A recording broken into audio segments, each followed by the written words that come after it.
At the Capitol, a bill to strengthen last year's legislation on squatters has died in the state Senate committee. Chief investigative reporter Eric Ross covering this story from all angles tonight. Eric. Rob, good evening.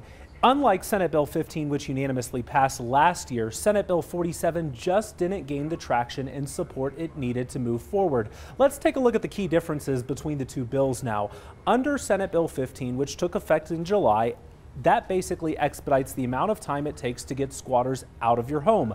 The bill requires cases to be heard in court within 1 day, and once an eviction is granted, sheriff's deputies can legally remove squatters 24 hours after that. Prior to the passage of Senate Bill 15, homeowners who returned from deployment or a long vacation perhaps to find squatters living in their home had to file an eviction case and often had to wait weeks or even months for law enforcement to remove them. Now, under Senate Bill 47, Senator Dennis Heisey and House Representative Bree Buentello wanted to expedite the eviction process for squatters who move onto vacant land. While the bill is aimed to protect homeowners who own maybe perhaps farming property, primarily in rural parts of the region, it did have some potential flaws. For example, Heisey brought up two separate issues.